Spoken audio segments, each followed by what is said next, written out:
Strauss as a company is focused pretty much on the top end of the market. We feel we have the expertise to focus on that. There's so much that comes to auction. We can't do it all. We can't be everything to everyone. There have been a lot of changes in the market over the last decades and a couple of years. There's been an exponential growth in the South African art market, whereas a couple of decades ago you were seeing a lot more European art and the more affordable European prints, and people were shoring them up. People who could afford to buy works of art were often shoring them up with a kind of fight or flight mentality that when the time came to run, they'd be able to put these things in their luggage and run. Ironically, what has happened now is the people who continue to invest in South African art are in the pound seats, because it's the South African art that is appreciated. There's a growing market for South African art, a growing appreciation. And it's an acknowledgement of the wealth of art that we have in this country, the range of production that we have. One is able to realize a profit on something that you have bought, or that your parents or grandparents bought 30 years ago.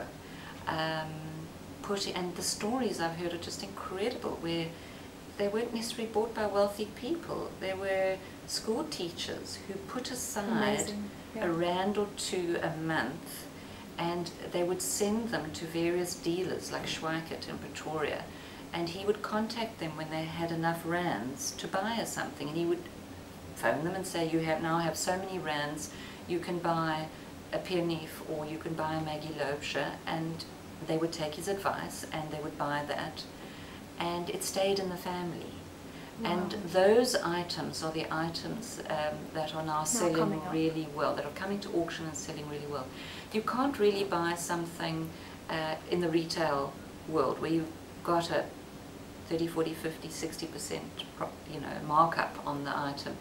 You can't sell it a month or a year later and realize any profit. So not a lot of contemporary pieces are coming to auction. How do South African buyers regard photography and contemporary work like Brett Murray's behind you? I think South Africans are insecure about buying photography. I think even if you talk to the commercial galleries, they'll tell you that a great percentage of South African photography is leaving our shores. It's being bought up by international museums and private collectors and corporates. Yes. And we do walkabouts at our exhibitions, and I always tell people coming, it's really worth looking seriously at photography. We have some great photographers, and it's a tragedy that most of it is leaving our shores, and we should be investing in photography. I think part of the problem is that we haven't had sufficient education through our museums. I think having been at the National Gallery myself for so many years, I really think the National Gallery is doing a great job, but it's underfunded.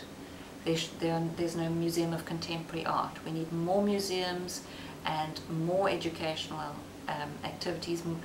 We have very little in the way of art reviewing, art criticism that really reaches a wide audience, so people feel insecure about what they're looking at. And also everybody feels they can judge a photograph, and it doesn't feel...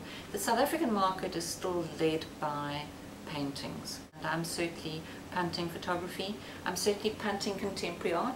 I have a great passion for contemporary art, having worked in several fields in contemporary art.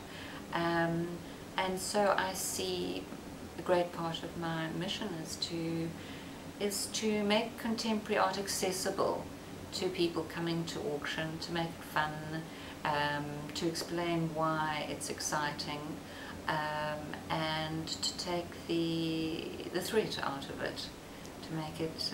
an investment that they can make for the next 27 years. Exactly.